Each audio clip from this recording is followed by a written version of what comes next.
Hello and welcome to Almost 30 Podcast. Hi, everybody. It's Lindsay and Krista. We're glad you're here. We are together here in New York. If you're new to the pod, welcome. We've been doing this for almost 9 years now. Mm-hmm. I think that's accurate. I think feel it's like 8. we move it. Almost 9. But it's 2016. It's 24, Yeah. almost 9 in So that's 2025. 8. Yeah. That's Next true. year.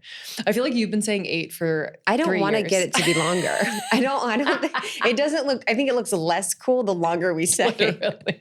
So the more years I'm like, I'm like, it's been 1 year. Can you believe it? Can you believe what we built? We're huge. Yeah, honestly. It's been a miracle, this 1 year thing. We're two best friends who started the podcast when we were almost 30, talking about all the things we were going through during that interesting transition when your prefrontal cortex is coming online, your Saturn return is happening. There's a lot of change in your life. And we did talk a lot about finances for a few years on the podcast. Yeah. So today's episode with Tori Dunlap, the financial feminist, her first 100K, an amazing businesswoman, will be great because we get kind of a refresher and talk about more modern things as it relates to finance. But it was interesting. I was having a conversation with a friend the other day, and she is really high up at a really great company, like super successful, super creative. She's single right now. She's traveling. She's doing all the things. And we were talking about how right now it's like the women that we know, the women in our community, a lot of the women listening, are just creating totally new templates for the existence of women on earth. Like women that are working, women that are spiritually evolved, women that are doing a lot of the facilitation of healing for their relationships and their partners. And it's just like, I think it really struck me because I think I overlook where I think that there are people to look up to that are doing what we've done, but there aren't really. I'm not saying that there aren't at all. Of course there are, but it's like we actually don't have that many examples of women that are working full time, that are still on their spiritual path, that have successful family, relationship dynamics that are like oftentimes the breadwinners. Almost all my friends are breadwinners. So it's just, it was just really interesting for me to think about because I haven't thought about that before. I feel like we've had a bunch of readings in the past that have kind of alluded to the idea of being like new paradigm shifters, and how it might be frustrating that you feel like you don't have anyone to look to, and or the path isn't like perfectly laid out. But yeah, I completely agree. And I think, in a way, like when we entered podcasting, there was there was men podcasting. There was a few female podcasters. By a few, I'm exaggerating, but I think we were one of the first. And so so much of our journey early on was really head down and like doing what felt good and doing what excited us, what felt creative and innovative and really heart-led and community-led. And the pod grew like so quickly. And I think so much of that was because we like trusted that and didn't look for, how do we do this? Like, what's the right way to do it? Yeah. Because I think about like, I guess my mom was working full time when she was raising us. I think that generation was started to be the mothers that really were working full time. But now I think women are sort of figuring out what they want to do and the balance. There's a lot more women working from home. There's a lot more women that are working online, like using their creative endeavors to make money online, which is so amazing. Like the fact that, they're like, women should stay home, and then women are making like $8 million a year on their Instagram is so insane and baller. And just, as the new paradigm shifts too, to more women in power or positions of power having more money, it's like also navigating that shift to the dynamics and relationships with a lot of people. I mean, in the conversation with Tori, she talked about how she's the breadwinner in her family with her partner and sort of how that looks and what that looks like. And we did talk a lot about those sort of shifting dynamics within men and women right now because so many more women are making so much more money. Do you feel like it's, because we recently had a conversation about the masculine, or you had a conversation in an interview, but do you feel like it overlaps? Meaning, does the masculine, is it dissolved? Like, how does that work in that like so dynamic? True. Yeah, that's a great question. Like, as the feminine rises, what's happening to the other? Because I guess if they're always balancing each other out, I'm not really sure. But it's interesting to think about like men also having kind of healing around feeling like they need to be the breadwinner. Yeah. Doesn't mean they can't make money. Doesn't mean they can't be, focused on their work, et cetera. But I feel like that's also a wound that men have too, being the provider. Yeah. And having that be a lot of pressure. Yeah, it's almost like women have this wound of like, I'm only worthy if these things. And men, it's like, I'm only worthy if I'm the provider, or I am making the money, or I am successful in my work. And I think women have different things with that. I'm only worthy if everyone likes me. I'm only worthy if I'm thin. I'm only worthy if I'm pretty. I'm only worthy if I'm whatever the things for each woman has. But yeah, I do think there is some healing there for that, because there's like the natural inclination for men to provide and protect from an energetic, but then there's like, I'm only worthy if I'm doing this thing. And this is my only path of my expression. I think for a lot of men, their only path to expression is their work. And women have more, I think culturally, we're given more paths to expression with creativity, with fashion, with like our connection with other people. Like we kind of have that option. And I don't think men are really allowed to express creatively outside of anything outside of their career. It's like whatever they're doing creatively, if they do anything, has to make them money. Or if they do anything creatively, it's if their professional life sees it, it's like, well, why aren't you putting that energy and time into work? Yes, 100%. Yeah. It's fascinating. I've seen like I've been just kind of digesting what's happening in the motherhood space too, where it's like, I've seen moms get so creative with how they're making money, making freaking $10,000 on Amazon by like doing reviews. Yes, I know. Yes. Things like that don't take a lot of time. And then they're not on the opposite end of the spectrum. Just another approach is, I'm reading this book, Being There. And it's how being there for your child, fully leaning into motherhood for the first 3 years is incredibly impactful. And I've just come to terms with, and maybe people do it better than I do, but I don't think you can do it all really well at all. So it's like a constant juggle. So I'm curious to see how it evolves, especially, as women kind of have their hand on what like job and family really look like. I think they have a more conscious approach, and I think there could be not necessarily a balance, but a way in which they could feel fulfilled, they could provide, and also be there for their children, Yeah. Because men don't really win when they're not home with their kids either. For sure. They want to be home more than they are. So it's like the pressure to provide and then also wanting to be with the kids more. Always. So in this conversation with Tori, it was good because we did talk a lot about relationship dynamics as it relates to money, especially in this changing times. I also brought up what I think people know, but it's like men and women are struggling both equally because of the current economic climate. She would call it the patriarchy, but it's like the current economic climate is just creating so much pressure for everybody. Like no one's really winning. Both people have to work extremely hard to make a living, a stable living. Like both people aren't around their kids because they have to work hard to live, and it's just kind of an environment that doesn't set up people to win. So we talked about that too. We talked about who should pay on the first date, how you should handle the split of finances within relationships. We talked about what being a financial feminist means. We talked about some of the trends that we're seeing on TikTok in the finance space. And I felt like it was such a good conversation. I just loved talking to her. She has such a great energy. She's super cool, super successful.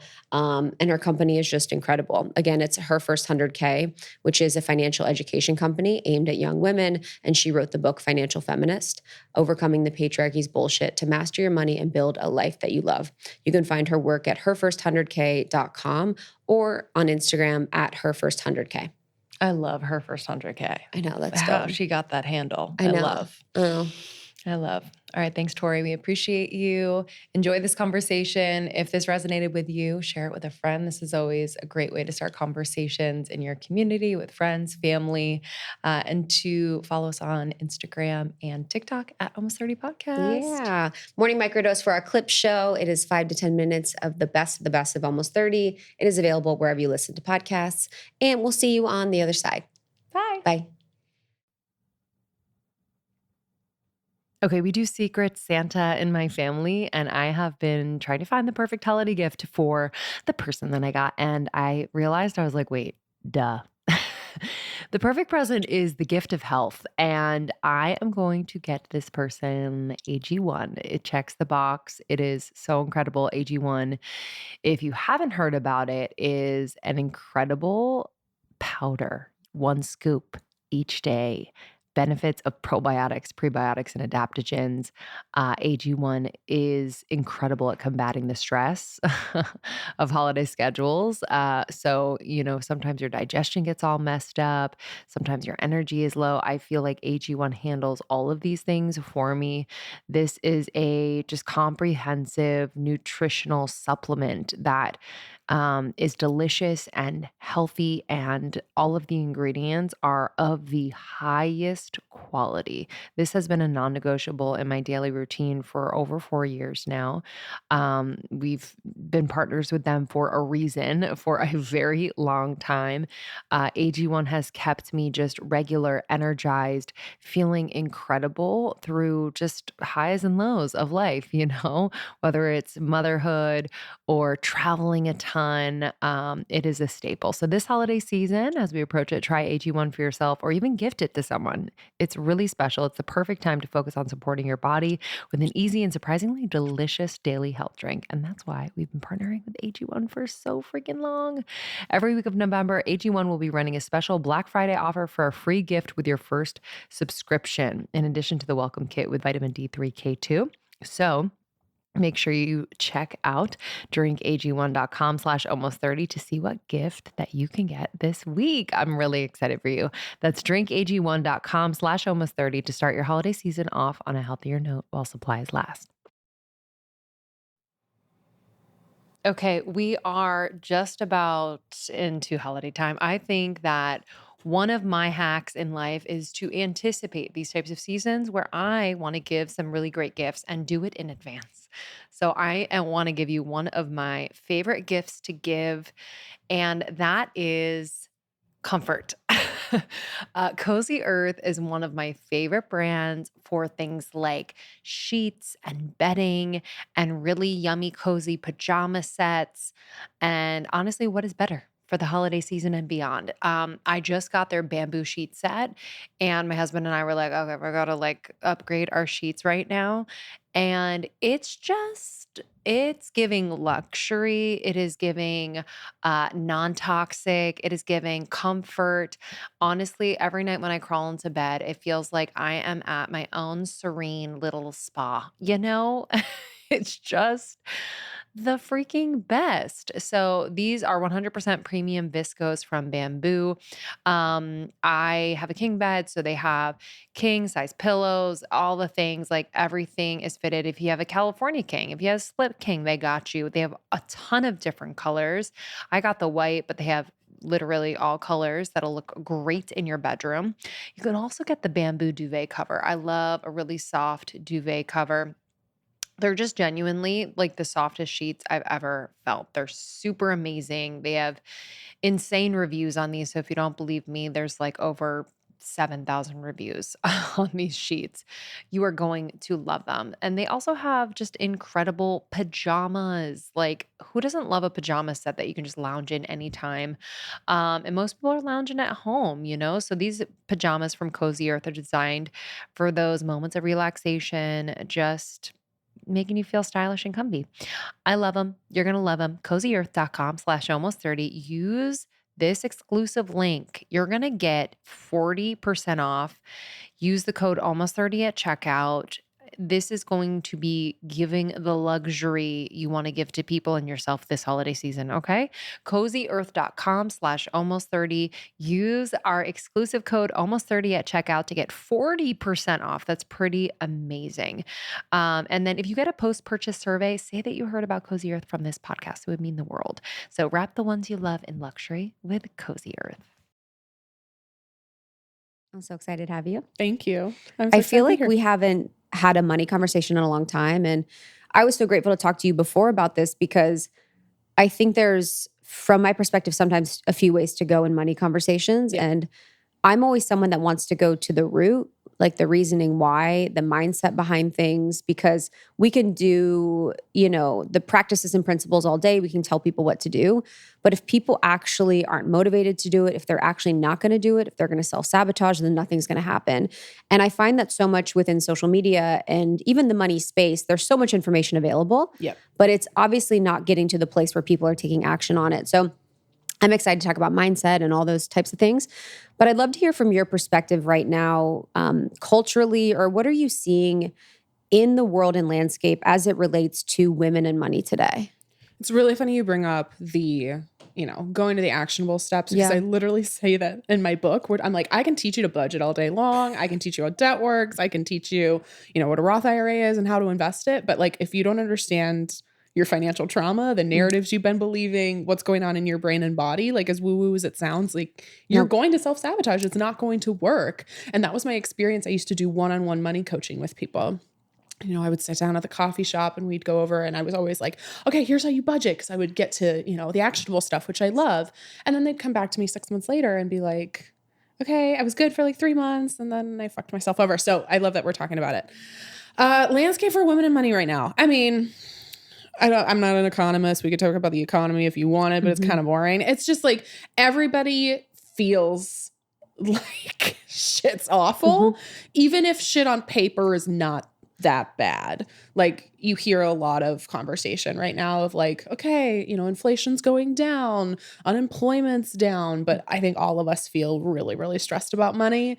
And I think it's a larger conversation that I try to have in my book, in our work, about how personal finance is, for many, many years, been your own individual choices, right? Personal finance was, again, do you know how to budget? Are you managing money responsibly? And if you're not rich, you're not working hard enough, or you don't know the right things, or you're not doing the right things.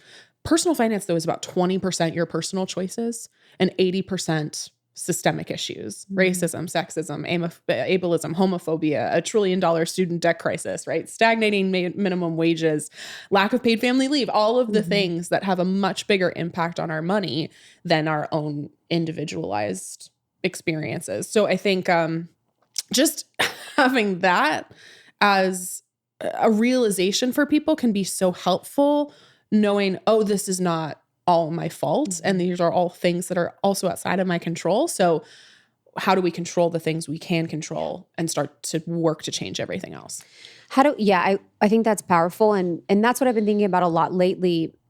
And this isn't something I want to talk about, but it's just something I want to bring up, what I've been thinking about in the context of relationships, where there's this like power struggle between men and women right now. Say we're in a heterosexual relationship, and there's the struggle that men and women are having, and there's this constant pressure over them looming around capitalism, where the men want to take a break and the women want to take a break, but both are unable to. It's kind of why we have the trad wife movement in many. Say more. I am good capital F feminist, and yet I look at these videos and I'm like, girl, sounds nice. Girl. Like, okay, I just get to roll out my dough and make my little Cheerios, and I get to like, it sounds idyllic. It sounds lovely. And yet at the same time, if, feminism 101, we don't rely on a man. We don't rely on them to, support ourselves, because then we get trapped in situations we don't want to be in. But I think we're all just tired. We're just fucking 100%. Tired. And so it's like something about that, even for me, where of course I would never have that happen. Of course I would never do that. I'm like, must be nice. That's the whole thing. I think and that was what I think about. I think both men and women want a fucking break. Yes. Men too. Like that's capitalism. Exactly. So it's like that undercurrent theme of like, being pushed to the brim, where people are working so much, they're not feeling like they're able to have a break, where women now are wanting to be stay at home, they're wanting to rest. So when you say the feminism 101 is not relying on a man, like, say more about that, because that was something I was definitely taught from a young age. My parents divorced. My mom was like, always like, have your own money, have your own thing. Yeah. And I have always done that. That's always been really worked for me. And then there's a part of it where I'm like, will I ever be at a place where I feel like I trust a man enough, or I feel safe enough with a man to actually rely on him? Like, how do you find that balance where it's like, I don't want to be always in a place of like, I'm never going to trust them, but I also want to be smart?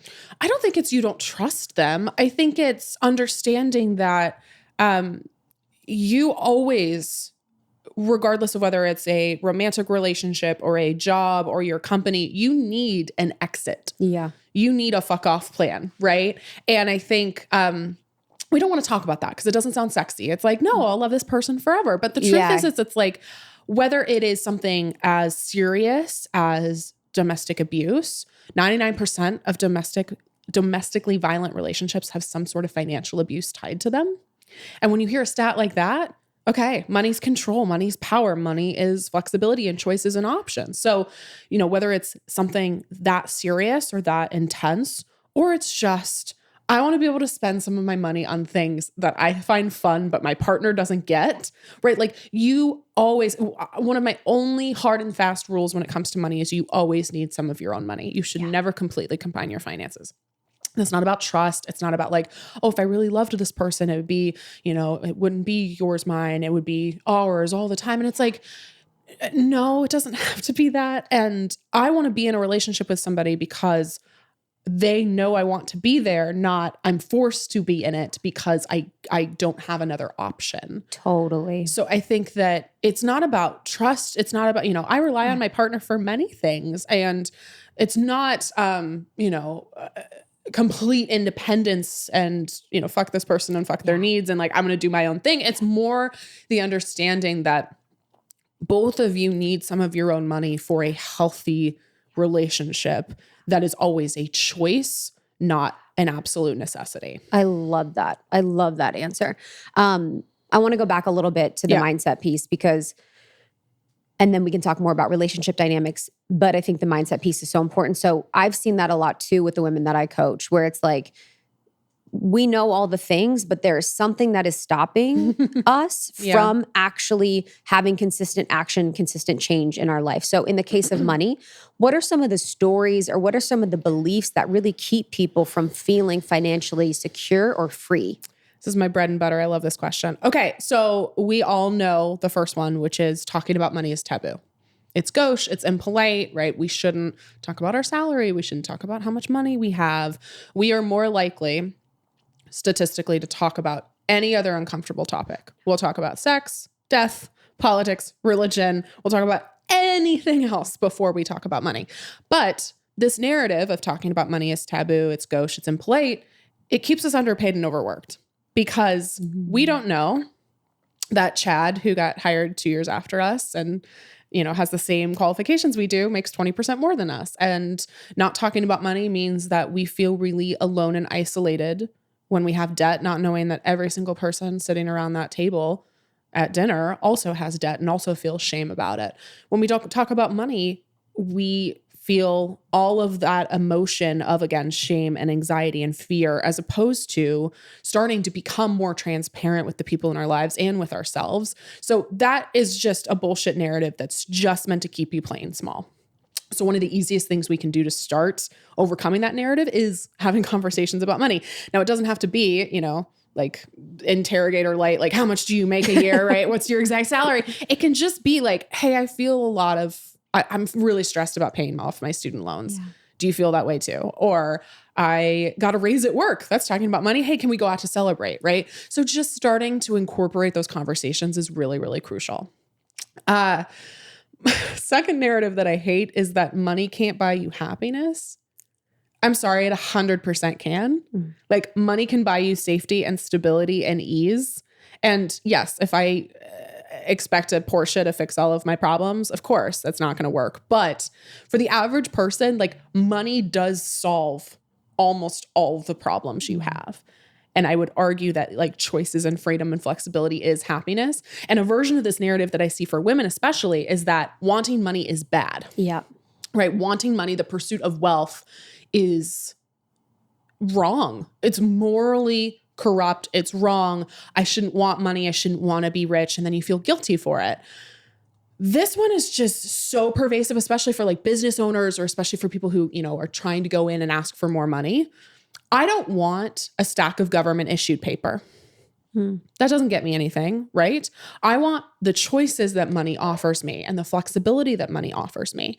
And it's not morally corrupt. Money has no inherent value, moral value. It is neutral. What you do with it is then where the morality kicks in, right? We see plenty of people who have tons of money who make horribly terrible decisions for the environment and for the planet and for people. And we also see people with money doing really cool things. So the pursuit of money is not inherently bad. And in fact, we worship men for the pursuit of money.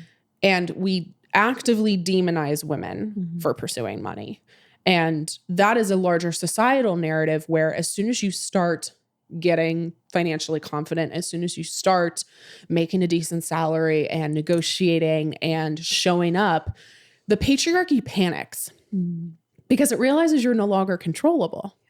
And for your entire life, you've been controllable because you haven't had your own money, or you haven't had enough money to make your own decisions, or you believe that money and the pursuit of it is bad. You were controllable because you had to stay in situations you didn't want to be in anymore. And you had to, play the game and sit down and, keep your head down and just keep working, and maybe somebody will notice you. But when you have money and you start to pursue it, society, the patriarchy goes, oh shit. And so then you start getting the comments or the, commentary from people like, well, why are you asking for more money? You should just be grateful. Or, which I'm sure you hear all the time, why are you charging for your services? If you really loved it, you'll just do it for free, which is like a good chunk of my Instagram comments. And that's just surprising for you because it being in finance. Yeah, but it's the internet. Yeah, that's so true. I was like, for me, because I'm in more spirituality and wellness, it's more like, you should because it's like spirituality. But I'd be like, I'm a money girl. I'm going to charge. No, and that's always my answer. Yes. It's like, it's contrary to my whole ethos. My whole life. I give everything away for you for free. Literally. But, and again, like nobody's gone to a male doctor and been like, if you just loved it, you were doing. So all of these narratives are meant to keep you playing small, are meant to keep you broke, and are meant to keep you from realizing your own power. And so again, even as you're progressing, as you start to debunk a lot of these things that I talk about in my work and the book, the patriarchy panics because it realizes you're no longer controllable, and then tries to, like, last ditch effort, get you to fall back in line, which is all of those comments of like, you should just be grateful. Why do you want more money? Don't you have enough? And it's like, money is our best form of protest as women. Having a financial education is our best form of protest, because in a society that constantly disenfranchises us and constantly tries to keep us playing small, when you have money, you have those options. And nothing bad happens when women have more money. We're extremely generous. We take care of ourselves and our friends and our communities. We throw money at causes we believe in. We start businesses to give people jobs. Like, nothing bad happens when women have money. And so for everybody listening out there, I need you to know that, like, money does buy happiness. Talking about money is one of the most radical things you can do. And pursuing money is not bad. It means you want options and choices, and don't we all want that? Yeah. Let's talk about that. The money buys happiness. So, like, what was your journey to money changing your view and experience? Oh, I graduated college in 2016. I majored in organizational communication and theater. Did not study Obsessed. Finance, did not even technically study business. Yeah. And I thought I was going to work my way up the corporate ladder and carry my little briefcase. And I'm going to stomp around in my stilettos. Stomp the pavement. And I'm like, I've never worn a pencil skirt in my life. Why is this a fantasy? Excited. Yep. I was like, vice president is my goal. Oh yeah. I want to be VP of marketing by 30. And I'm turning 30 this year. And that's not what happened. So yeah, graduated college in 2016. And I think I am coming to adulthood and really into womanhood in a country with a first female president. Obviously not what happened. So I'm 22 and Donald Trump's president. And I'm just trying to figure out, like, what kind of person do I want to be? And what do I stand for?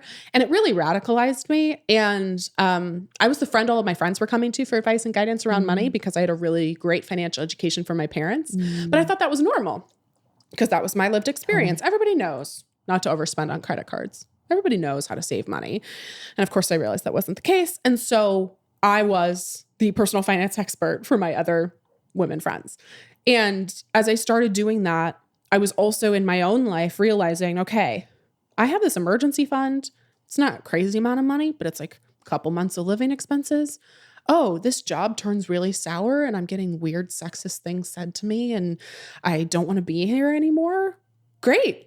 I can quit without even another job lined up because I have a little bit of runway. And oh, when I have money, I'm able to support the kind of causes and people and policies that I believe in. And when I have money, I can start this side hustle in 2016, which is now a multi-million-dollar business that has 5 million followers and a New York Times bestselling book and a #1 podcast. Like that was the impetus for a lot of course, the broader education around money for the public and for, past my friends. But it was also realizing when I had money, I had those choices and options. And so in 2019, I rebranded the company to Her First 100K. And it was my pursuit of trying to save 100K at 25. I successfully achieved that goal. And then literally 3 weeks later was on Good Morning America, quit my job. And now everything is what it is now, which is my favorite thing in this entire world is fighting for women's financial rights and educating women about money, because it's not this niche issue. Like personal finance is not, it's not nerdy. It's not about numbers. It's not about graphs and charts. If you want anything in life, you need money. Yeah, I think, yes, which is, again, so that was, and your story of just love. And I had my first job, I had a sexual assault case with my boss. And so that was a lot of the reason why I left. But so we all have a version of that story. And that's like, oh my God, girl. It's again, why like women having money is so powerful. And because you don't have to put up with shit. The managing director was a woman who interviewed me, was so judgmental. It was so crazy. It was just a crazy thing. It was such a learning. I'm just, yeah, it never ceases to amaze me. Like the experience of a woman, and all of the ways in which that I've been made to feel uncomfortable or made to feel whatever. Yep. It's a whole nother bag. But, so in just kind of pulling back again, the experience, because I know people are going to be like, money doesn't buy happiness, da, da, da. But with money buying happiness, I think my experience was money has bought me like a fluidity to life that like is really, and like a peace that is really hard to match without it. Yeah. Like you're able to, the ability to say yes. And the ability to say no. Is provided with money. Yeah. Yeah. When I say money can't buy happiness, again, I don't mean, okay, I am deeply depressed and unhappy and this, again, Porsche or insert like brand new apartment or big house is going to solve all my problems. The freedom and choice buys the happiness, not the material good. Yes. It's the flexibility. It's the, I mean, if we really want to talk granular, like a lot of the stuff I, talk about in my book is it's like how money affects women differently. For many years, and it's still a lot of the personal finance advice, right? It's like scrimp and save and hate your life, right? And the interesting thing is when you look up like personal finance advice for men, it's actually really great advice. It's like invest in the stock market, negotiate your salary, start businesses. For women, the advice is not expand. It's not do more, right? Or think more strategically. It's scrimp and hate your life, deprive, restrict, right? And so it's... Don't spend as much. Yeah, the reason you're not rich is because you get your hair blown out and you get a manicure and you buy lattes, which is, again, so gendered and so sexist. It's also bad advice because, let's say I cut out everything fun from my life. Well, at the end of the day, I still have to pay my rent. I still have to buy groceries. I still have to buy insurance. I still have to, if you have children, take your kids to daycare. Like you can only scrimp so much. So not only is the advice we're getting just terrible, but in addition, everything that's deemed frivolous, right? Oh, the frivolous spending, it is not NFL season tickets. It's not golf clubs. It's not video games. It's things that are stereotypically feminine. The latte. So real. The manicure, right? The designer purse or whatever. And so there is something so powerful about being able to have enough money to say, not only am I going to, have these joyful experiences and I don't have to think about, is my check going to clear in order to have this experience? But also you get to start being strategic. You get to start playing a different kind of game when you have money because you don't have to worry about, oh my gosh, I'm so stressed. Again, where's my next paycheck coming from? Or I had 3 lattes this week and it's going to make me broke. And it's just like, no, there's something, again, so powerful about a woman standing in her own power, about having her own money, about getting to say yes or say no, and make strategic decisions that men have been making for centuries. Like, that's the feeling I want. Yes. Because you and I have that feeling. And let me tell you straight to Cam, it's the fucking best feeling. It's the like, best. It is the best feeling in the entire world. Knowing that, like, any minor inconvenience, I don't have to worry about anymore. Anything that I want to do or be, I can do. And the patriarchy hates it. I know. And I love being the patriarchy's worst nightmare. It's my fucking job to show up as the fullest version of myself that doesn't deprive and doesn't hate my life. Because really, it's like a diet, right? It's very similar to diet culture. And we talk about this on my show where it's like, okay, this scrimping and saving and hating your life. It's a diet. It's a game that you never win. Right. It's a game that you never win. Yeah, I was in Paris last week and my flight got canceled. As soon as I got to the airport, my flight got canceled and I was like, fuck. Right. And the reschedule was way later and I was like able to buy a flight within the next hour. I just bought a new flight.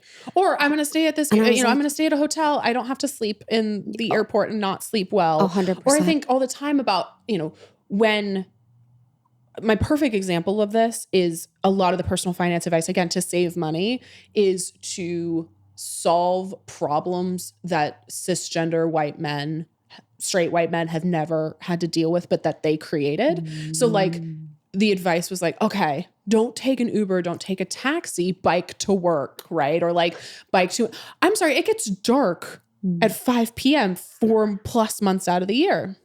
Or if I'm out late, you want me to bike home? Like, that is a threat to my safety. If we want to go even, like, I'm a white woman of color, trans women, right? There is so many things that money helps you solve just at like a granular level. If you're LGBTQ, living in a major city is more safe for you statistically, but it's also more expensive, right? So there's so many instances where I can prove that money and flexibility, and I'm not talking Jeff Bezos money. I don't need to be a billionaire. I don't want to be a billionaire. Just enough money solves so many of your problems, allows you to live a safe, healthy life. And the pursuit of that, anybody who tells you that now I'm on a soapbox, but anybody who tells you that the pursuit of that is actively trying to get you to conform to patriarchal bullshit standards. Yeah, 100%. I think it's interesting too, like, since I've had money, I don't desire it as much. I just interesting. Yeah, I'm just like, I feel super. It's not about money and it's not like a number in the bank account. It's like, once I have enough to move freely in my life, do whatever I want, that's been just like enough for me. And it's not like I don't want for more. Definitely I have visions and goals, but it just gives such a sense of peace that I feel really good about. But so what's happening, there's a few things. And this is what I do when I have things I want to talk about and I don't want to forget. I cross my little finger, little insider trick, because I need to listen clearly, but I don't want to remember something. So one of the things that I wanted to kind of expand upon is what is happening when someone is being triggered by you talking about money. Because there's probably a lot of women that are like annoyed. Oh, so yeah. Like, especially when we're talking about this. Yeah. I can hear to the like, she's bragging. That's the comment I get a lot. Of like, I'm from the Midwest, honey. What do you mean? Oh yeah. Bragging? Well, you speak and you're bragging. Right. First of all, I get it because again, I can, it sounds like a broken record. I can link everything back to patriarchy. The patriarchy's told you that in order to be likable, in order to progress through society, in order to do all of the things, you need to, again, keep your head down, just work hard and somebody will notice you and it'll be fine, and play your nice little role as the good little girl. That doesn't work. And if you really sit with yourself for a second, you're probably dissatisfied with that role and you're dissatisfied with that life. And this is a larger conversation about like the internet and like seeing people that we don't know. Like anybody listening to us knows us, but doesn't really know us, right? And it's very easy, especially if you're seeing this on social media, to be like, I saw 60 seconds of this interview and I know this entire person's life. First of all, you don't. And second of all, you have an opportunity then when something happens and you feel a little like spicy, or I don't like using the word triggered for this, but like maybe you do. Yep. you can either go, who does this fucking girl think she is? Oh, okay. Whatever. Right. And you can be like, she's bragging and it's tacky and it's gross. And you can not sit with that and have that reaction. I would say the higher self version is asking yourself, why does this feel uncomfortable for me? And I would gander that it's because you see two women standing in their power who like themselves, who are confident enough to say things that might piss people off, but that they know to be true. And that's a great challenge and opportunity for you to go, how do I get to that level of self-respect and of understanding? And that's a beautiful place to be. That happens to me all the time. I'll see somebody online and I'm like, oh, well, they're pretty full of themselves. I don't really like that. And I really, it's very hard to do, but I really try to sit with it and go, why did I have that reaction? Yep. Was it because I expect women to be humble? Do I expect that of men? No, if men are really good at their jobs, I expect them to be able to talk about how good they are at their jobs. Why do I have a double standard for women? Oh, I'm okay with, a man showing up and being like, I made $500,000 last month drop shipping, but I can't allow women to go, hey, my business made 7 figures last year. And I'm really excited about that. And now I teach other women how to do it too. So I think that, again, patriarchy has ingrained this response in us. And it's also told us that there's one seat at the table. Mm-hmm. There's one seat at the table for women. And again, if you're a woman of color, there's maybe no seat or half a seat, right? Yeah. But there's a reason why, especially in late 90s, early 2000s, in corporate culture, it was like there was a lot of conversation about how to be more like a man in order to climb the corporate ladder, because we were told there was one seat. And so that's a great way for all of us to fight each other and to bring each other down and see each other as threats, rather than seeing the system as the thing we need to fight together.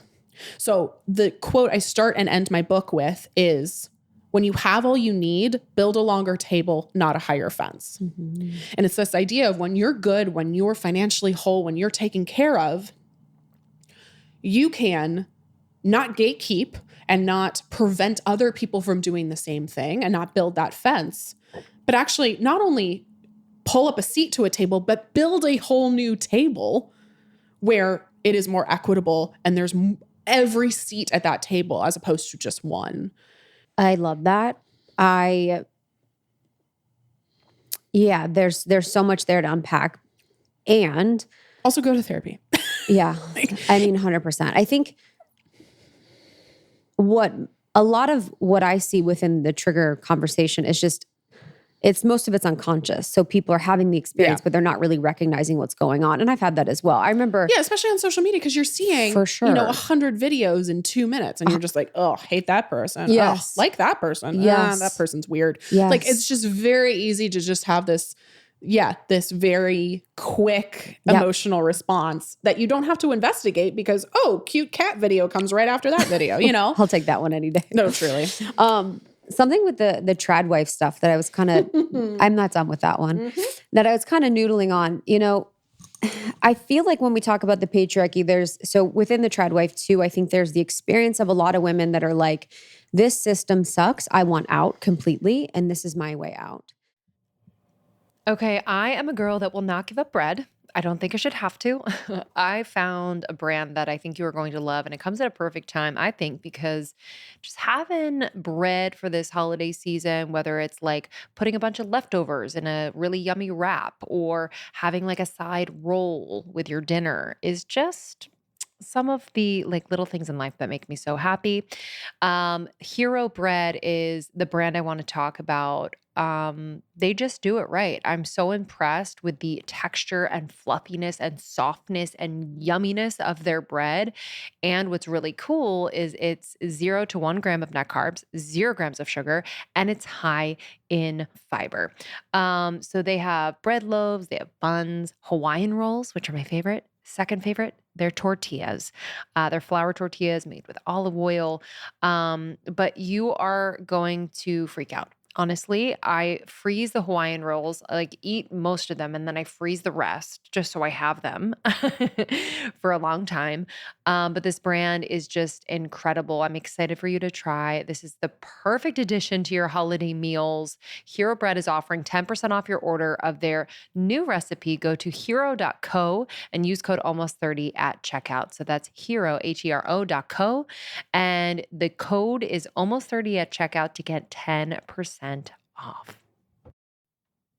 Fall is here, my loves, and it is time to get the sweaters of your dreams. I am all about investing in pieces for my wardrobe that I'm going to have forever. At this point in my life, I don't know about you, but I am just like sick and tired of buying clothes that are kind of cheap and then getting rid of them, whether it's giving them away or throwing them out like not even a year later. And so I have found a brand that I love, I think is just elevated, classic, and makes clothing and accessories that I adore. And it's called Jenni Kayne, JENNIKAYNE. And they're just the experts in classic elevated wardrobe essentials. They have iconic and super luxe sweaters I'll tell you about in a moment. But think like minimalist and refined and fashion, honestly. I'm someone who like I feel like I have a morphing style, but I love to have like very like staple pieces in my wardrobe that I can dress up and dress down that are super versatile. So one of those is the Cooper blazer. Oh my gosh, so cute. This is actually a knit. It's the same knit and weight as their Cooper cardigan, which I also love, but I love this blazer look. It's just so different than your typical blazer. I also am obsessed with the cashmere jet turtleneck. It's just a chunky cashmere sweater with like this ribbing at the neck and at the arm openings. And it's just freaking yummy. I have it in the almond color, but they also have it in a really beautiful sugar color. So it's kind of like this, like white gray. It's beautiful. I think you're going to love it. But they have tops and dresses and loungewear, bottoms, shoes, jewelry, accessories, and they do it right. They're obsessed with quality. And I think you're going to love it. So add Jenni Kayne to your fall wardrobe. It's my fave.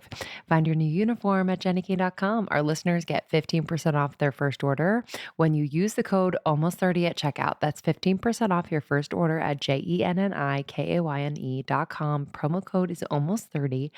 And what's really cool is they have an incredible rewards program where you can earn up to 10% back with every purchase, and joining is completely free. So definitely do that. Embrace your fall aesthetic with Jenni Kayne.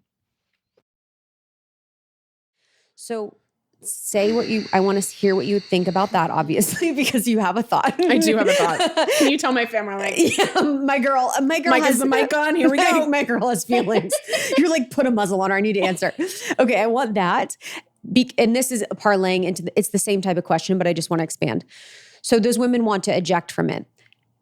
Because what I think we're seeing a little bit is like women that are burnt out, exhausted, pushing themselves to the brim, doing all the fucking things and still not feeling that they're abundant. So there's the eject out, which is the trad.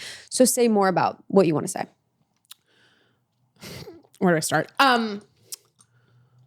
You're just moving to non-compensated work. You're not working anymore. You're actually just not getting compensated for that work anymore. My mom is a non-compensated working mom. Mm-hmm. She's a stay-at-home mom. society just in general does not appreciate caregivers as much as they fucking should. But when you say, I want to opt out, which I understand because you're tired and you're overworked, and there's the women need to have it all, and you can be a wife and a mother and a corporate girly. And it's like, I don't know if you can. So they opt out, but then it's like, well, one, you're still doing work. You're not lying on a beach for 8 hours a day and doing nothing. You're doing arguably the hardest job in the world, which is being a caregiver. So you're still working. And the second thing, you're a business owner. If you're posting it online and you've got to like to know it, and an Amazon storefront, and you're selling, I don't want to target particular people, but you have a farm and you're selling things from that farm, like, you're a business owner, girl. You're girl bossing somewhere else. You're not girl bossing up the corporate ladder, but like, you're monetizing your videos. So especially like the trad wives on social media, like, no, you have a business and you're about to be, if you're not already, the primary breadwinner of your household because you have 10 million social media followers. So that's a complete fantasy. It's performed trad wife, right? Like you're putting on a play. Yeah. And everybody on social media performs, right? We're kind of performing, right? There's cameras on us right now. We're not having a conversation, just, the two of us on a floor in our bedrooms, right? Like, I just think that I get it. It's so easy to be so tired and overworked, and you're just like, I'm over it, and I want this idyllic life. It's not that idyllic. You're still participating in capitalism. You're still doing your Amazon affiliate links, and you're doing arguably the hardest job in the world, which is being a full-time caregiver who makes Cheerios by hand every day. So that's my first thing. And then I know you have a second question, but like, it's not opting out. You're not opting out because none of us really can, unless you're like living on a homestead and you don't have Wi-Fi, like you're not opting out. None of us like capitalism, but at the end of the day, you have to pay your rent. You have to buy your groceries. And this is back to my original point of like, people feel bad for participating. Women feel bad for participating. We feel bad for making money. We don't like this system. So we're just like, I'm not going to participate. I'm not going to like save in my 401k because the earth's not going to be here. And like, I'm anti-capitalist. I'm like, okay, that's great. But unless you're going to live off the grid, this is the system we have. I don't like it. While I'm working to change it, if I don't take care of myself, if I don't participate up to a certain point, I'm just fucking myself over. I'm just screwing myself over. Because if I don't have enough money to feel comfortable, if I don't have enough savings to be able to protect cute little grandma Tori when she's 65, like, I'm just ruining it for myself. And again, my not so conspiracy theory is it's like, that's what the patriarchy wants. Now they're rebranding like, okay, well, don't participate in capitalism because it's bad. I agree, but this is the system we have right now. So I need to teach you how to survive the system while we work to change the system that exists. Yeah, it is such a tough spot because I do feel like so many of the women, we're told we have to do it all. And then we're participating in the capitalistic system and we're pushing ourselves to a limit because women have this perfectionist part of them, this like achiever part of them, this like can't let anyone down part of them. It's such an interesting thing because I do feel like the structure that we're in really exacerbates and plays on the very specific aspects of being a woman that you can like get the vulnerability with. Yeah. Like being perfect, not wanting to let everyone down, being community focused. So it's just like such a system that really fucks women in that way. Because at work, we're going to be the ones that are going to be taking the emotional temperature of the room, going to be worried about other people. The non-promotable tasks. Yes. The birthday planning and the DEI work that is often uncompensated. And yeah, because we care. And it's so true. And it's also, you eventually realize as a woman that anything you're going to do is going to piss somebody off. And anything you're going to do, like, you're either too fat or you're too thin. You're too pretty or you're not pretty enough. Or you're, you wear too much makeup. You don't wear enough. Like, you just realize eventually the only person that you have to answer to is you. Yeah. So do what you fucking want. Yeah. and take care of yourself and take care of other people, and then work to change the system that makes every single woman feel like this. Yeah. What would you say for the woman that's like in a job, a corporate job, and she's in a place where she wants to make more money to feel more freedom? Yep. Is it ask for a raise? Is it start a side hustle? Like, and this is a woman that doesn't want to kill herself overworking. So like, what is like the steps that she can take? Yeah. It's kind of all of the above, but it depends on people's situation. I always say personal finance is personal. Depends on you. Depends on what you want to do. I'm like, we're trying to play like not footsie here. I know it's cute. I'm trying to not kick you. Hello. So yeah, I mean, if most women are undercompensated, they're not getting paid what they're worth. So yes, negotiate your salary, find a better paying job. Again, we talk about these narratives. We have a whole chapter in my book, Financial Feminist, that's like the earning chapter. And again, one of the narratives is it's like, well, they'll notice me. So again, I'll just do my good work. Oh girl, and I coach, the woman I coach with sometimes too. It's like, they should know. I'm like, they don't know. Babe, let me talk to you about something. They don't know. They don't know. You need to write it out. Every single thing. Yep. And if we're assuming positive intent, we're both bosses. Yeah. I don't know everything you're doing all the time. Literally. I shouldn't. I got my own job to do. And I have a whole team to manage. So sometimes I'm not seeing everything you're doing. You got to tell me. Yep. You got to tell me how it went. Like, and that's not because I'm a bad boss. It's because I got a lot on my plate. So you got to tell me. You got to tell your boss.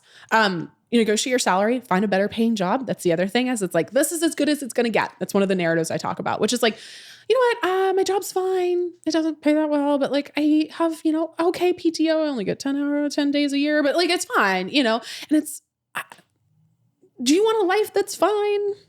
I feel like that's another mindset thing. Oh, 100%. Of just being like, it's good enough. Like, yes, because we're told, again, as women, to not want anything, to put everybody before ourselves and just say like, I'm not deserving of more. It's really it's a self-worth thing, right?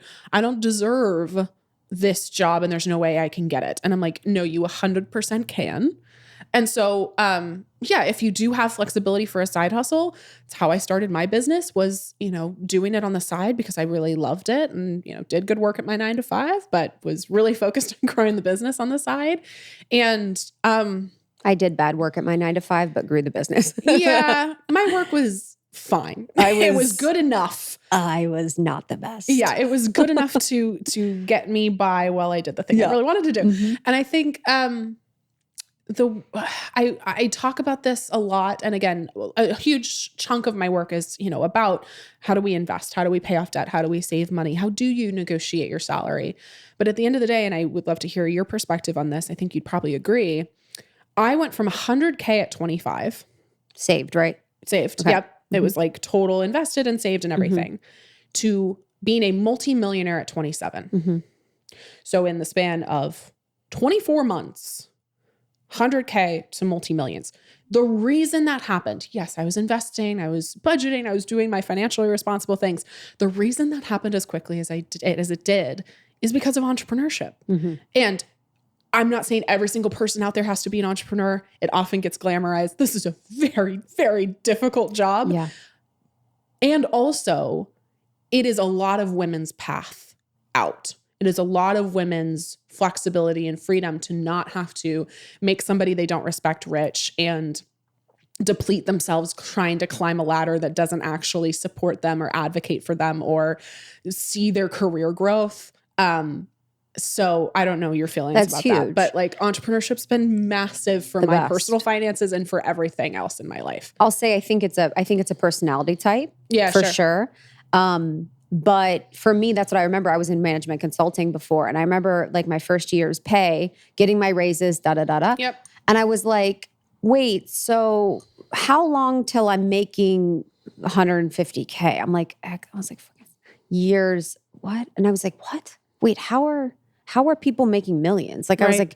I was so confused with the disconnect. And that's where entrepreneurship, I just saw like the exponential possibility of what you could do. And it's been so beautiful for me, I think, to see women, especially on the internet, on social media, on Instagram. Like, obviously social media is not perfect. It has its things. Like it's very dark at times and very horrible at times. But I think it's been so beautiful to see women be like, we're going to use this tool and make businesses that are crazy. Like the fact that so many women that I know are multi-millionaires based on the internet is like insane. Like you can really use your creativity, like all the aspects that make women women, which is like creativity, connection, community, conversation, sort of like can be funneled through that. It's funny. I was at a dinner the other day with a bunch of friends and I had someone comment and they were like, do you only hang out with influencers? And I was like, all these women are entrepreneurs. This woman entrepreneur next to me has a $500 million business. I'm like, if that was all men, they'd be like, oh, those are entrepreneurs. Yep. And I think a lot of times for women, it's like, you'll be called a content creator. You'll be called an influencer. Like I'm called an influencer all the time. I'm like, sure. And I'm making more than you. About 2 months ago, I had a very, very nice feature in CNBC. It interviewed members of our community. Like women called us a sisterhood. It was like so kind. Guess what the headline was? This influencer. And I was like, New York Times bestselling author. I'm sorry. Multi-million-dollar business owner. And I literally emailed the editor and I was like, hi, can we get this changed? And they're like, well, we just wanted to, be able to encompass like if people who recognize you on the internet. And if you're a man, that's an and I entrepreneur. shouldn't have, but I was going to do the like, I'm sorry. Anybody else who's a male in my industry who has a social media following, you would not be calling them an influencer. And again, but that's a larger conversation. Why do we feel like influencer is an insult? Yeah, that's exactly. I had to noodle on that. Obviously because it's largely women. And because that's a good one. The society and the business world has said influencer with a side of like disgust. It's so true. I went on the Today Show and it was like TikTok star. And I remember just being like, nah. Like they're not wrong, but I was also like, no, but I'm more than that. And then I had a crisis of like, why do I feel ashamed of that? I hear you. I'm curious because, and I agree with you. I'm just noodling. Because I agree with you. I had the same feeling and I still do. And then I have the feeling of like, why do I as a woman feel like the spaces where largely women are succeeding, then I feel ashamed of that. That's a good one. Because I think that society has said it's not as legitimate. Yeah. I hear you. And I agree 100%. I am noodling on. So the influencer, it does. Cause I think the connotation when I think of the word influencer is that you're someone that does something that's like not providing a sense of value, but something that's sort of you're vain like or professionally hot. Yeah, literally like, and you do dances on the internet, dream. But also like, that's a job too now. Yeah. And that's the thing and this is the thing, kind of like the trad wife. So much of some of our brand's work is to promote a life that doesn't seem like we're working. So, and it's not like I'm hiding how much I work, but I'm not documenting my workflow. I'm documenting the things that I want you to see. Yeah, you're performing. I'm literally a clown. I put on makeup, I put on the camera, and I make jokes. Yes. Yeah. So it's like, there is that element too, where it's like, we're not even sharing the aspects or ins and outs of your business on business calls all day. Yeah. So people are consuming where we're not showing the holistic. I don't know. It's and they also have, we all have opinions about people we've never met. It's so true. And that's been going on, forever. Yeah. Everybody had opinions about Elizabeth Taylor and but it's more that we get a little bit more of people's lives now because of social media and because of paparazzi and because of all of that. And so, I could have a 3-hour conversation with you about like performed authenticity and that even things that look authentic on the internet are innately performed because you're posting them. I know. But like, that's the environment. I know. And to circle back about your point about social media, like as awful as it is, it's also the democratization of entrepreneurship in many ways. Yeah. Which is what I think is so powerful. Like, I agree. I wouldn't have the brand I do without social. No, I wouldn't have my whole business, whole, like, I'm so grateful for it. I feel like the internet has been such a beautiful place for me. I'm not on TikTok. Like I'm in my community. That's why I'm grateful. I'm not so much grateful for social media. I'm grateful for the people I was able to connect to via social media. I have so much kindness. Like obviously people say some stuff, but like, it is what it is. But it's funny with entrepreneurship. I think about this a lot. Like, and I talk about this a lot with friends. Like when I was talking about a specific person is the entrepreneur, it's like there's an element of my brain that says that you're either born with it or you're not. But I do feel like entrepreneurship is so embarrassing. because you put yourself out there all the time. Like you are literally like embarrassing yourself potentially all the time. Yep.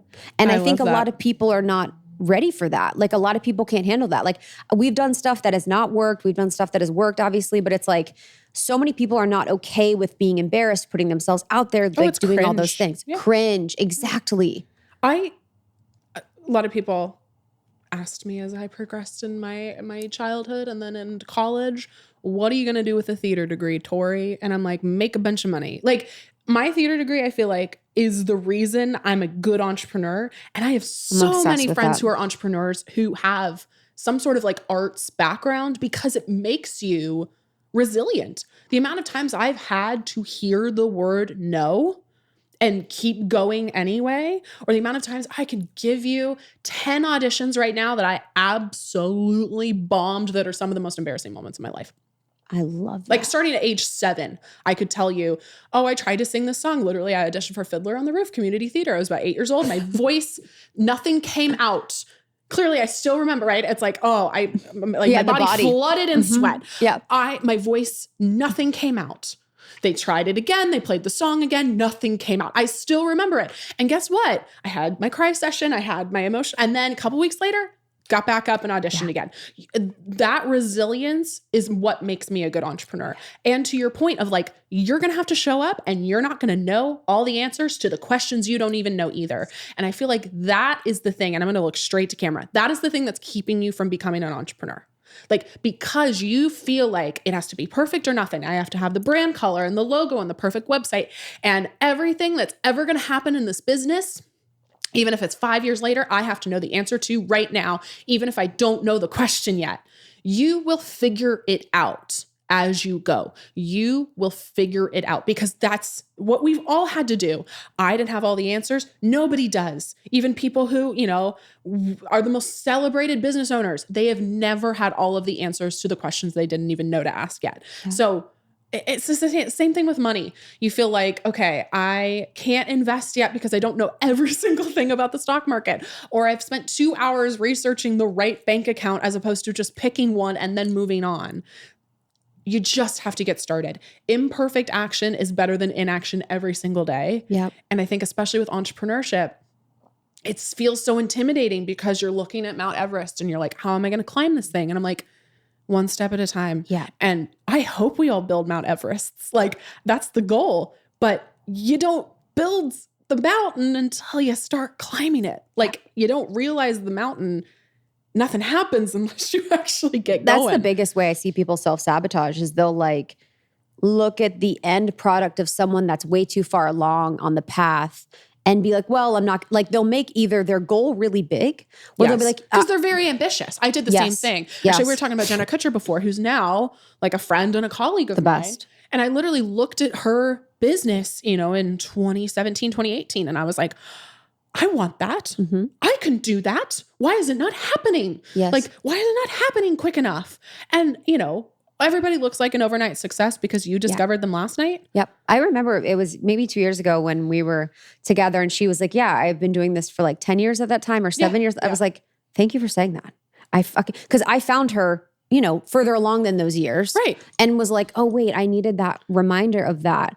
But well, and if a genie came along and gave me Jenna Kutcher's business that I wanted, right? If I said, oh, I want this business, I would have tanked it. It would have gone into the ground in a week because I wouldn't have had all the skills that she developed in growing that business. I wouldn't have had all the answers to the questions. So that's the other thing is it's like the ambition's a beautiful, glorious thing, but it also, you have to couple it with some patience, understanding that you're not ready to have the business that you see maybe, you or I have, because we've been at this for a while and there's people, like Jenna or other folks who have been doing this for even longer.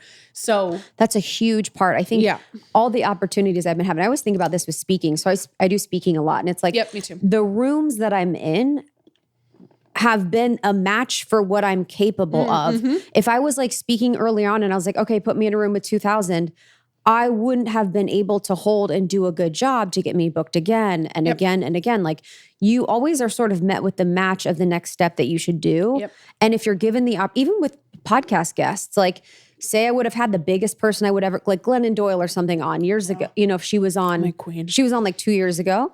But if we would have had her on 3 years ago, we would have been, what are you talking about? What do you even know? You know what I mean? You would have failed at the opportunity. So you always are kind of like sculpted and like set up for the opportunity at the right time. And I think people look at everything going on with social media and just want to be further along than they are, very obviously, but in a way that just kind of keeps them small and from taking action. So, well, it's all back to patriarchy. Say more. Oh, you just said like, you know, keeps us smaller, keeps us like, we always want somebody else's life. Yeah. We're always discontent with our own life or our own Which experience. I feel like is capitalism or patriarchy. It's capitalism. Okay. I for me, patriarchy is, you know, Would you say that is they're white the same? supremacy, is capitalism, all of these things together. I just choose to, you know, say patriarchy. Yeah. And also, I feel like I don't have to say this, but patriarchy is not men. Patriarchy hurts men just as much. Patriarchy is the system that we uphold. So, or that it gets upheld. So yeah, I think it's just, again, we're told as women the entire time, like, it's always what's next. It's always, you know, Yes. do the next thing. And you shouldn't be happy now because you haven't lost 10 pounds or you don't have that business or you don't have the boyfriend or the partner or the girlfriend. Like, If then what mentality. a beautiful statement to just be like, actually, I'm really happy as things are. And yes, there's things I'd like to change. And I always want to grow and develop as a person because that's important. But also, you know what? I like my body, or I'm at least okay with it. I'm making good money. I like my job and I feel like I'm worthy of money and worthy of love and safety and belonging. That is, if every single woman felt that way, the diet culture, the diet industry is gone. Most of the, you know, so much of society is just meant to make us hate ourselves. And what a beautiful thing if we actually just said, you know what? I actually really like myself. How did you get to that point? Ooh. What I've amount known of from a money? very Just young kidding. age. No, like whenever I walk into a new therapist's office, I'm like, there's a lot I have to talk about and there's a lot of things I want to work on. I'm never going to have a self-worth issue. I'm obsessed. With my therapist now, I'm like, it's just two peers. Peer to peer. I'm always like, how are you? Like, How are you? How you doing? Tell me about you. Literally. Tell me more about that. Yeah. I'm like, we'll put that on the shelf and we'll bring that up later. The number one question that is non-finance that I get, which is very kind, which is, how are you so confident? Which kind of feels a little bit like took the words out of my mouth. There's something about that feels odd to me. Feels odd. But I think, again, if I'm assuming negative intent, it's you with that body and that personality. Are you so confident? I think that's not what I think, but yeah. Assuming positive intent, I think it is, I don't feel that way about myself and I would like to feel that way about myself. So how do you feel that way about yourself? Confidence is a self-worth issue and we don't talk about it like it is. If you believe yourself, again, worthy of love and worthy of opportunity and worthy of money and worthy of really great things, you will show up different in every space. And as soon as you get a whiff that maybe that person or that job or that situation or that client doesn't see your worth, you leave. And that's double click underline. You leave instead of trying to figure out ways to prove that you are. Because girl, if I had $1 for how much time has been spent with my clients, even myself doing that. That was my whole goal. Oh, you don't see my worth? My relationships in my early 20s, that was all of it. Yeah. Was tap dancing for men. It was just like, you know, it was a whole tap routine. It was like, if I can shuffle off to Buffalo enough, you will finally believe that this is a great relationship. I'm like, I love sports games a lot. And I'm just so chill. Even just, you want to stay in this relationship because it's a great relationship and I'll prove to you it's a great relationship. And you're saying you don't want a relationship, but like, I'm great. So you'll want a relationship with me. Yes. Yeah. No, they don't. Yeah, I think it's just self-worth. It's self-worth. And it's also, again, money allows you to exercise that self-worth. Yeah. Because if I'm on a date and it's not good, I throw down my credit card. 20 minutes in, I'm like, you know what? This was really great. I don't think it's going anywhere. Really appreciate it. And then I don't have to worry about it. I don't have to worry about this. Like, won't they pay? Are they going to expect something? I'm just like, no, I'm good. I don't have to worry. Wow. If a job or client doesn't respect me, I get to leave. If I'm in a situation that I don't want to be in anymore because I don't feel safe, I get to exercise that. And that's a great point. It's like, that money underlying or allowing and enabling self-worth and action. Yeah. Money as a tool for that. That's what I'm trying to do. That's the whole business everybody, ethos. Listen to me say that. That's our whole ethos. That's it. Yeah. It's not about, a graph and a chart and your investment gains. It's about your own confidence and your own self-worth. And we get now, which is so lovely. We have a community of 5 million women now, and we get messages every 5 minutes from women saying, I paid off my first credit card, or I have $1,000 saved for the first time in my life, or I maxed out my Roth IRA this year. And there's always the second part. It's always like, a comma, and I feel so much more confident in every aspect of my life now, because you show up different. When you have money, you show up different when you feel financially confident, because you don't have to stay in a situation that doesn't respect you. Mm-hmm. And I think that back to, what we were talking about earlier, when you see somebody on social media or in real life that has that confidence and that self-worth, it can either feel like a threat or it can feel like an opportunity. And so it can either feel like, who is this person that likes themselves? They look stupid, or they're this, or it's very easy to have that response because we don't investigate, why do I feel so threatened by this person? Or you can see it as an opportunity to say, wow, that person seems really confident and really proud of their accomplishments. And how do I get to that? Yeah. The point on the dating with the putting the credit card down, me, I'm going to go here. I love dating as a multimillionaire, because I make more than 99% of the men I'll go on dates with. That's great. What's been interesting is that experience. Now I'm in a different, the first round of my dating was that experience. And I had a relationship end because of my money, how much money I made, being a threat to that person. I'm going to pull the therapist. Yeah. Can you tell me more about that as much as you're willing? Was it like course. I make less and I feel threatened, or was it just intimidation? Like, what was it? So it was, this person works in finance. Okay. We don't need any more. Say more. Truly, so they're in a world of obsession around money and how much you make. Yeah. So it was a joy and a pleasure, because this person was super open about talking about how much money I made, asked a lot of questions, loved it. It was like such a fun experience. Very in awe of what I did, but I noticed over time there would be so many different comments about how much money I made versus how much they made, et cetera, et cetera. And I know that they wanted to be a provider eventually. And it was just like, I liked them so much that I didn't see, but I see now all the ways they were sort of self-sabotaging because of money. Yeah. And in the end, it was like, thanks for hanging out with the poor person today. Like, yeah, it was really sad. That's a larger conversation. Again, how, I was on the Man Enough podcast, Justin Baldoni and yes. crew. Yeah. So we talked on that show about that feeling of like patriarchy again hurts men just as much as it hurts women. Because if you're a heterosexual man, your job is to provide.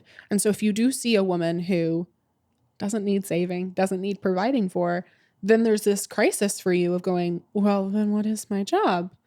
And so I have empathy for this person. And also I'm like, okay, let's investigate a little bit. I know. I'm like, I am just, it was weird because it was the first of a few experiences. I think a lot of the experiences I had were men not even wanting to know or be interested or curious about, because they were like off put by it. Yeah. Yeah. Like, I don't even want to know the details of how much money you're making, because it's going to be like a threat to me, or it's going to be something. It's emasculating. Yep. And also too, I think when it's like you're first meeting someone, they're like, oh, you're a hot girl. And so they're just like, that's my archetype of like the thing, not like successful business owner or whatever. Mm-hmm. And that's kind of what happened. I don't an influencer. You're not an entrepreneur. Exactly. I get asked a ton what I was taking as I was trying to conceive and during pregnancy, and even still taking now when it comes to just supporting my body and the nutrients it needs. And I have been taking Rituals Essential for Women Prenatal Multi, and it's incredible. I'm someone who just loves science and research and knowing all the things. So I nerd out on it. But this is a prenatal multivitamin designed for mom to baby support. It has vegan, bioavailable, and science-backed key nutrients like methylated folate, which is the type of folate you really need, and nature-identical choline, which supports baby neural tube development. Very important part of the developmental process when you are pregnant. It also has omega-3 DHA for brain and early vision development, support for mom and babe, and vitamin D to support fetal bone health. What's really great, and I know mamas out there, hey, I know those early months, sometimes the whole time you are nauseous and or very sensitive to smells and tastes. What's really cool is each capsule features a delayed release designed to make it gentle on an empty stomach, and every bottle includes a citrus essence tab so you can enjoy taking your own multis. So it is so important to know what you're putting in your body, especially when you're pregnant. And with Ritual's dedication to traceable science and sourcing, you always will. See for yourself with 25% off your first month for a limited time at ritual.com/almost30. That's ritual.com/almost30. How would you say people with dating go about the topic of finances? Do they talk about it? Like, yes. What is the thing? Okay. So, number one cause of divorce and separation in the United States is money. See, that's where capitalism's really fucking up with our it's also home. What do you think? Couples don't talk about money. Yeah. Largely until they're already married. Yeah. If you're not having conversations about money, you're not going to have the most healthy relationship. It's just like anything else. You got to talk about if you want children. You got to talk about what you like in bed. You got to talk about all of these things. Yet money seems to be the one because we associate our net worth with our self-worth and we won't talk about it. I saw a stat recently. I think it's 30% of couples admit to what they call like financial infidelity. Like you cheating financially on your partner, like having a secret credit card or having debt that your partner doesn't know about, or this is so common because again, we feel so much shame and judgment around money. Totally. With my current partner, I mean, anybody who's in my life knows we're going to talk about money very quick. 100%. It's like we have very transparent conversations they have about like money. receipts. No, like literally, I mean, you Google me, you know largely how a rough estimate of my net worth. I had a man Google me on a date once. Don't do that. First of all, I don't tell any man what I do. Oh. For the first couple days. That's probably smart. It's smart or it's me hiding. I don't know. If you find my name is and you Google it, because I mean, I just don't want them digging into over 600 episodes of me. Yeah. You know what I mean? I'm like, let me tell you who I am. Don't listen to me 5 years ago. Totally. My partner I've been with for 2 years, he and I met at a bar, sat down next to each other, completely random, very, and I was on the apps at the time, but he and I just met in real life. And I've told the story before, but we went on our first date and, it went very well. And he was tall, and because we didn't stand up at the bar, and he came to pick me up, and I opened the door. I'm like, oh, you're very tall. Like that wasn't what I expected. And so, we had just a really, really great time. We closed out the restaurant. We're the only ones there. And the check comes and he knows what I do. He's, looked me up. And this is, I think, it was, first of all, the like most green flag of all green flags, but it was the perfect example of like how to talk about money in a way that doesn't feel as scary. So check comes, we like kind of look at each other. I'm on the edge of my seat. He looks back up and he goes, I would really like to pay, but I don't want to offend you. Can I pay? And I was like, yeah. You can pay, that's great. But like, it was a perfect example of if he had let some of the narratives go on in his brain, it would have been like, okay, she's publicly feminist. She's going to be mad if I pay, so I'm just not going to. Or I'm going to immediately take the check without asking, which, wouldn't have been the end of the world. I would have been fine with that. But it's like, it was a beautiful, open, vulnerable moment where he's like, here's what I would like to do. But also, I'm factoring in what you would like. How do we want to proceed? Mm-hmm. And I feel like that is how you can talk about money, by offering vulnerability, by meeting somebody else where they're at, by saying, here's what I believe, or here's what I might want, but I would also love to hear where you're at, and we can figure this out together. And then about 3 months into dating, and again, this man is, very feminist, very so kind and generous and loving. We were having a conversation about, splitting things, and I pay for a lot more of the things we do. One, because I have a slightly bougier lifestyle. I like to go to nice restaurants. I like to do these things. That's where I like to spend my money. But also because I make more money. I make substantially more money. And so beautiful moment of vulnerability. We were just, it was something, we were literally getting takeout teriyaki or something. And I had just put my card down, and I could see him go a little quiet. And I'm like, what's going on? And he was just like, I know I shouldn't feel this way, but I'm worried that I'm worried I'm not an equal partner because I can't pay for as much.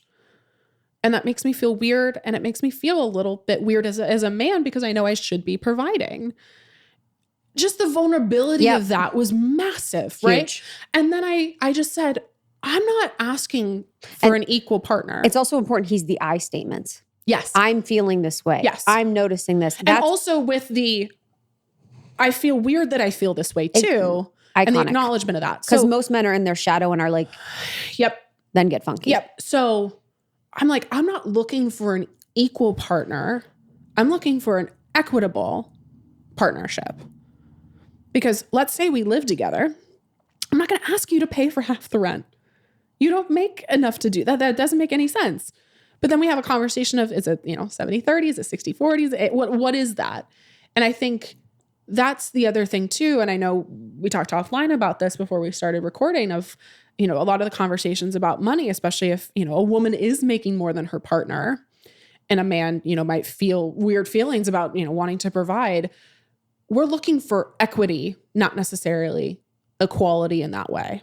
We're looking for equity depending on how much you make, how much your net worth is compared to them, or vice versa. Mm-hmm. And so again, you have to talk about money. Mm-hmm. You have to talk about money very early on, just like you talk about anything else. And you can, as you get to know somebody and feel more comfortable with them, slowly start to reveal more. But I think, again, lead with vulnerability. Somebody is more likely to be vulnerable if you're vulnerable first. And it's, as these things come up, you can use them as perfect opportunities to talk about it. First check comes out, you can talk about that. First, trip you're planning, you get to talk about who's spending what. Where are we staying? Are we staying in a, more or less expensive Airbnb? Or are we staying at the Ritz-Carlton, right? Mm-hmm. You can have conversations about what that looks like too. I think the communication is key. It's huge. And just coming with neutrality. And so what do you think about when I say this? So I desire a man that is making equal to me or more, because I feel like I've not yet met a man that has able to feel enough in their power and confidence when they're making less than me. How therapist do you want me to go? Go deep. Okay. I get that you're feeling that way. Yeah, cracking me up. No, because validating how you feel. Yeah, no, I validate your feelings. No, because I have experienced that too. And I'm not saying anything about your relationship. No, I know. But I will bring up my relationship and say, clearly there are men out there. Yeah. Now I'm not going to say, I found one, so you can find one too. Yeah. But I think it's just, I get a question in interviews now a lot, which is do you only date multimillionaires now, or would you only date somebody at your level financially? And I'm like, it's less about the money and it's more about the traits, right? Again, I don't really care about what my partner makes, but I do care that they're making smart financial decisions. I do care that, and it's it's not even comparable. And I don't mean that as but right. What he makes versus I make is it's not comparable, but he still maxes out his Roth IRA every year and doesn't have credit card debt and, is a very hard worker and also advocates for himself. And that's what I'm looking for. I'm not looking for, again, the money in the bank account. I'm looking for what sort of traits and what sort of does this tell me about other aspects of your life? 100%. So, I think that's my thing with the money thing is the traits that come with money. for a man for me is leadership, like ability to understand their gifts, skills, and abilities and translate that to something that they're able to make money with. A value of, I'm assuming that they have a value of freedom. They have a value of their own choices. And it's not even about material things. I have everything I need. Material isn't really my vibe, but I'm not saying that it's not really my vibe. It's not my full vibe, but it's like being with a partner that has all the skills that it takes to be financially abundant or to be confident enough in themselves to have like a groundedness around their power and their ability is really the desire. I totally get that. And also, we're not just dealing with people's choices. Back to personal finance being 20% your choices, 80% your circumstances or what's going on systemically, without revealing what my partner does, and I'll tell you offline. Yeah. But like, his field of work does not pay well. Yeah, hear you. Like, just is not. You can't make a lot of money. Yeah, but he loves what he does, and loves it, and is just.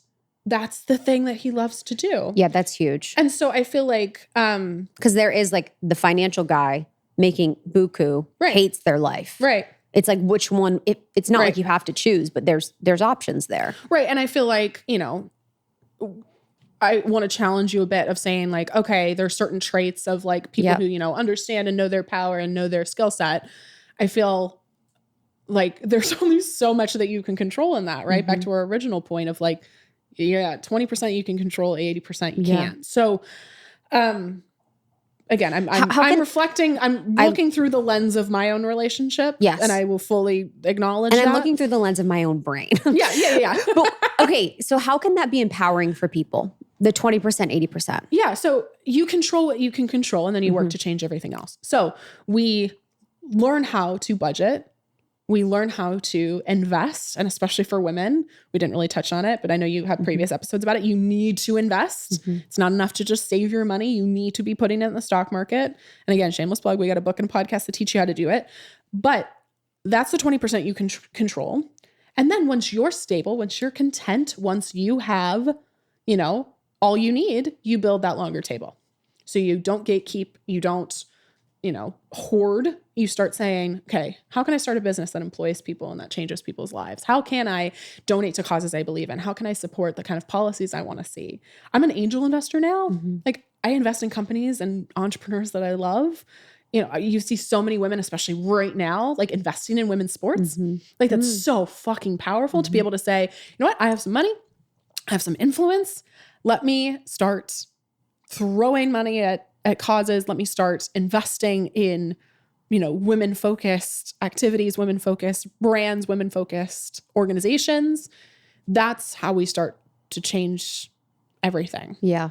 Is you control what you can control. You get to a point where your cup is full and you're good. Because here's the other thing.